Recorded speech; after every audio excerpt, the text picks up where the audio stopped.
Assalamualaikum warahmatullahi wabarakatuh. Saya Novita Anastasia dari 12 IPA 1. Saya akan menjelaskan materi tentang Indonesia dalam panggung dunia.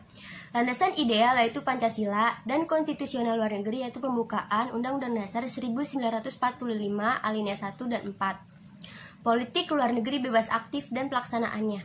Dalam Perang Dingin antara Blok Barat Amerika dan Blok Timur Uni Soviet, Indonesia tidak memihak kepada salah satu blok tersebut. Sikap inilah yang menjadi dasar politik luar negeri Indonesia yaitu bebas aktif. Bebas artinya tidak memihak kepada siapapun, dan aktif artinya bersahabat dengan negara manapun.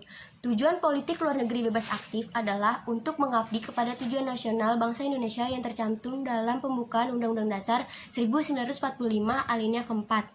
1. Politik luar negeri Indonesia masa demokrasi parlementer tahun 1950 sampai 1959. Dalam masa ini, Indonesia menentang segala bentuk penjajahan dan memperoleh pengakuan internasional. 2. Politik luar negeri masa demokrasi terpimpin yaitu Insinyur Soekarno.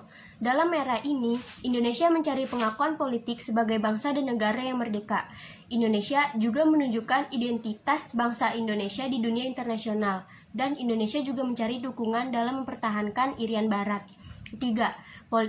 Politik luar negeri Indonesia masa Orde Baru. Tujuan masa ini untuk memobilisasi sumber daya untuk kelancaran rehabilitasi ekonomi dan pembangunan dengan cara Indonesia kembali menjadi anggota PBB. Kedua, Indonesia juga menghentikan konfrontasi dengan Malaysia, yaitu perjanjian Bangkok, dan Indonesia memutus hubungan dengan Cina. 4. Politik luar negeri Indonesia masa reformasi. Pemerintahan Habibie memperbaiki citra Indonesia di internasional sebagai dampak krisis ekonomi di akhir era Orde Baru dengan cara mencarikan program bantuan dari IMF dan Bank Dunia.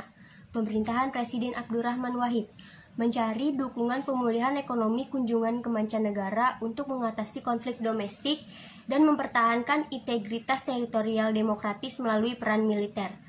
Pemerintahan Presiden Megawati dengan cara mempertimbangkan peran DPR dalam penentuan kebijakan luar negeri dan diplomasi. Megawati juga memprioritaskan diri untuk mengunjungi wilayah-wilayah konflik di tanah air.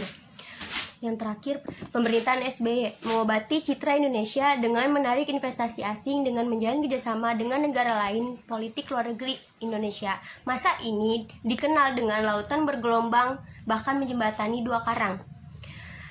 Peran Indonesia dalam menciptakan perdamaian dunia. Yang pertama, Konferensi Asia Afrika. Yang kedua, Gerakan Non-Blok. Yang ketiga, Kontingen Garuda. Yang keempat, ASEAN. Yang kelima, Organisasi Konferensi Islam. Yang keenam, Deklarasi Juanda. Yang ketujuh, Jakarta Informal Meeting.